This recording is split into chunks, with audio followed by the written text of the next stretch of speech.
ਬਾਹਰਲੇ ਮੁਲਕਾਂ ਤੋਂ ਕੈਨੇਡਾ ਵਿੱਚ ਆਉਣ ਵਾਲੇ ਦੇਸ਼ ਵਾਸੀਆਂ ਦੇ ਲਈ ਸਰਕਾਰ ਤੋਂ ਮੰਗ ਕੋਵਿਡ-19 ਦੇ ਟੈਸਟ ਤੋਂ ਛੋਟ ਦੇਣ ਦੇ ਲਈ ਕੀਤੀ ਜਾ ਰਹੀ ਹੈ ਮੰਗ। ਦੱਸਾਂਗੇ ਪੂਰੀ ਜਾਣਕਾਰੀ। ਓਨਟਾਰੀਓ ਵਿੱਚ ਅੱਜ ਕਿੱਥੇ ਇੱਕ ਵਪਾਰ ਨੂੰ ਲੱਗੀ ਭਿਆਨਕ ਅੱਗ, ਦਵਾਂਗੇ ਇਸ ਮਾਮਲੇ ਦੇ ਬਾਰੇ ਪੂਰੀ ਜਾਣਕਾਰੀ। ਪੁਲਿਸ ਵਾਲਿਆਂ ਦੀਆਂ ਗੱਡੀਆਂ ਦੀ ਟਰੱਕ ਦੇ ਨਾਲ ਟੱਕਰ, ਲੱਕੜ ਗੱਡੀਆਂ ਦੇ ਉੱਤੇ ਡਿੱਗੀ। ਕੈਨੇਡਾ ਦੇ ਸਿਹਤ ਵਿਭਾਗ ਨੇ ਤੀਜੇ ਟੀਕੇ ਨੂੰ ਮਨਜ਼ੂਰੀ ਦਿੱਤੀ। ਦੱਸਾਂਗੇ ਕੀ ਹੈ ਪੂਰਾ ਮਾਮਲਾ। ਕੈਨੇਡਾ ਦੇ ਇਮੀਗ੍ਰੇਸ਼ਨ ਵਿਭਾਗ ਨੇ ਨਵੰਬਰ 10 ਨੂੰ ਇੱਕ ਤਾਜ਼ਾ ਐਕਸਪ੍ਰੈਸ ਐਂਟਰੀ ਦਾ ਡਰਾਅ ਕੱਢਿਆ, ਉਸ ਦੇ ਬਾਰੇ ਵੀ ਦਵਾਂਗੇ ਜਾਣਕਾਰੀ।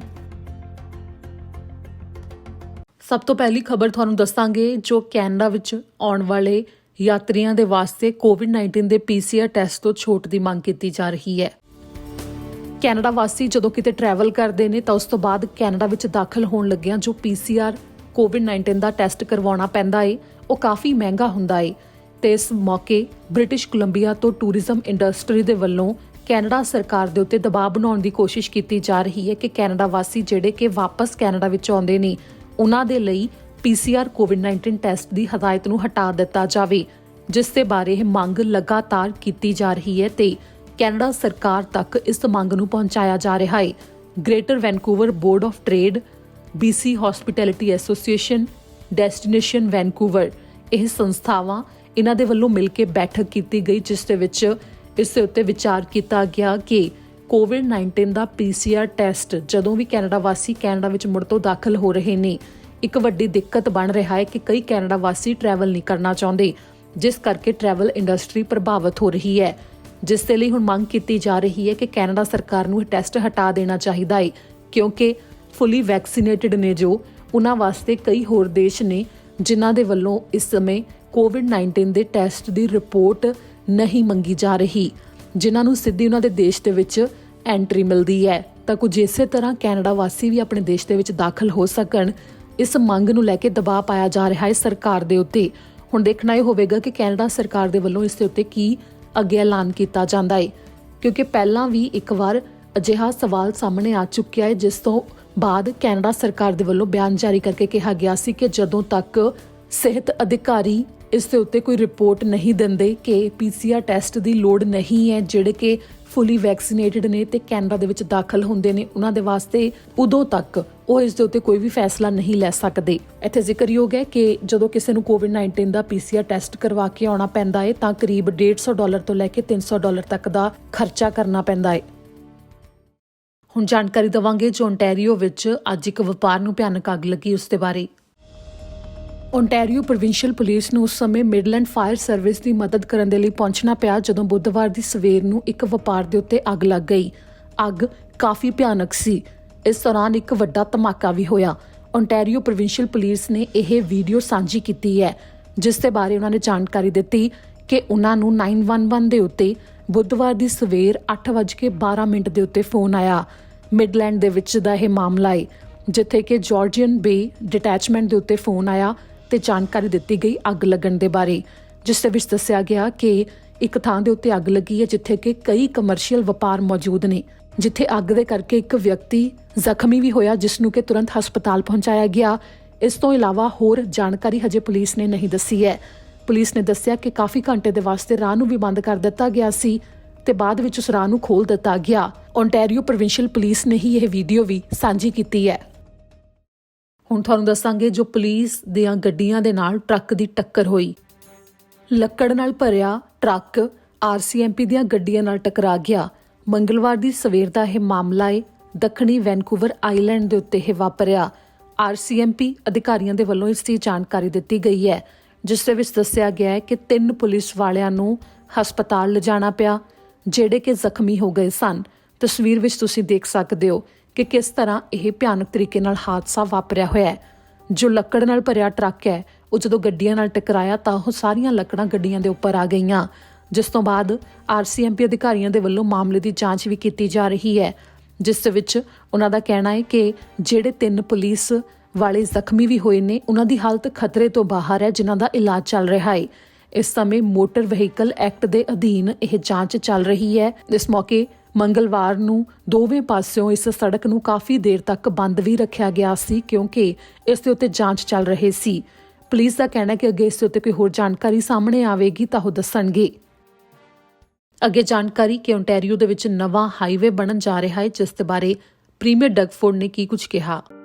ਓਨਟਾਰੀਓ ਦੇ ਪ੍ਰੀਮੀਅਰ ਡਗ ਫੋਰਡ ਤੇ ਉਹਨਾਂ ਦੇ ਮੰਤਰੀਆਂ ਦੇ ਵੱਲੋਂ ਨਵਾਂ ਹਾਈਵੇ ਬਣਾਉਣ ਦਾ ਐਲਾਨ ਕੀਤਾ ਗਿਆ, ਜਿਸ ਦਾ ਕਿ ਨਿਰਮਾਣ ਸ਼ੁਰੂ ਹੋ ਰਿਹਾ ਹੈ।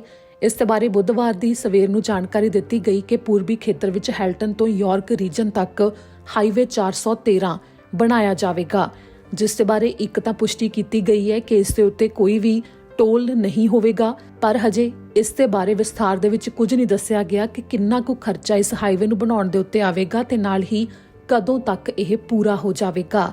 ਇਸ ਦੇ ਬਾਰੇ ਅੱਗੇ ਜਾਣਕਾਰੀ ਹੈ ਕਿ ਹਾਈਵੇ 413 ਨੂੰ ਹਾਈਵੇ 401 ਤੇ ਹਾਈਵੇ 407 ਦੇ ਨਾਲ ਜੋੜਿਆ ਜਾਵੇਗਾ ਤੇ ਅੱਗੇ ਹਾਈਵੇ 410 ਤੱਕ।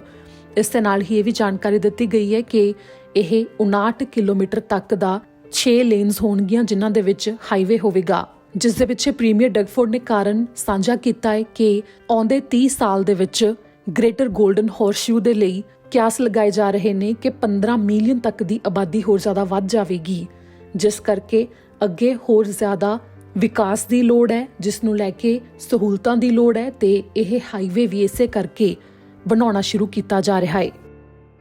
ਹੁਣ ਤੁਹਾਨੂੰ ਦੱਸਾਂਗੇ ਜੋ ਕੈਨੇਡਾ ਦੇ ਸਿਹਤ ਵਿਭਾਗ ਦੇ ਵੱਲੋਂ ਤੀਜੇ ਟੀਕੇ ਵਾਸਤੇ ਮਨਜ਼ੂਰੀ ਦੇ ਦਿੱਤੀ ਗਈ ਹੈ।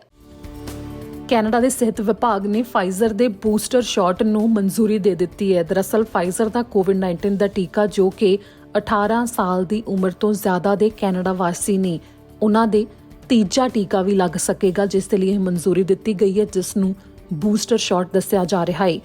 ਦਰਅਸਲ ਇਸ ਦੇ ਵਿੱਚ ਦਾਅਵਾ ਕੀਤਾ ਜਾ ਰਿਹਾ ਹੈ ਕਿ ਫਾਈਜ਼ਰ ਦਾ ਕੋਵਿਡ-19 ਦਾ ਬੂਸਟਰ ਸ਼ਾਟ ਵੱਖਰੇ ਤਰੀਕੇ ਨਾਲ ਬਣਾਇਆ ਗਿਆ, ਜੋ ਕਿ ਪਹਿਲੇ 2 ਕੋਵਿਡ-19 ਦੇ ਟੀਕੇ ਲਗਵਾ ਚੁੱਕੇ ਹੋਣ ਉਹਨਾਂ ਦੀ ਲੰਮੇ ਸਮੇਂ ਤੱਕ ਸੁਰੱਖਿਆ ਦੇ ਵਾਸਤੇ ਇਹ ਬੂਸਟਰ ਸ਼ਾਟ ਹੋਵੇਗਾ, ਜਿਹੜਾ ਕਿ ਹੁਣ ਲਗਵਾਇਆ ਜਾ ਸਕੇਗਾ।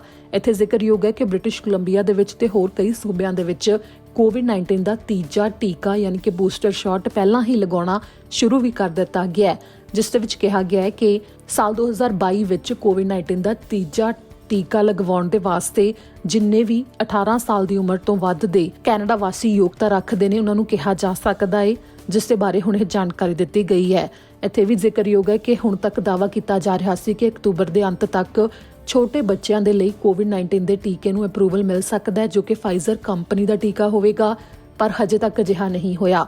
ਹੈਲਥ ਕੈਨੇਡਾ ਨੇ ਇਸ ਦੇ ਬਾਰੇ ਹਜੇ ਕੋਈ ਵੀ ਐਲਾਨ ਨਹੀਂ ਕੀਤਾ, ਜਿਸ ਦੇ ਬਾਰੇ ਫਾਈਜ਼ਰ ਕੰਪਨੀ ਦੇ ਵੱਲੋਂ ਵੀ ਪਹਿਲਾਂ ਦਾਅਵਾ ਕਰ ਦਿੱਤਾ ਗਿਆ ਸੀ ਤੇ ਨਾਲ ਹੀ ਬ੍ਰਿਟਿਸ਼ ਕੋਲੰਬੀਆ ਤੋਂ ਸਿਹਤ ਮੰਤਰੀ ਨੇ ਵੀ ਇਸ ਦੇ ਬਾਰੇ ਜਾਣਕਾਰੀ ਦੇ ਦਿੱਤੀ ਸੀ ਤੇ ਬ੍ਰਿਟਿਸ਼ ਕੋਲੰਬੀਆ ਦੇ ਵਿੱਚ ਛੋਟੇ ਬੱਚਿਆਂ ਦੇ ਟੀਕੇ ਲਗਵਾਉਣ ਦੇ ਲਈ ਰਜਿਸਟ੍ਰੇਸ਼ਨ ਪਹਿਲਾਂ ਤੋਂ ਹੀ ਸ਼ੁਰੂ ਵੀ ਹੋ ਗਈ ਹੈ।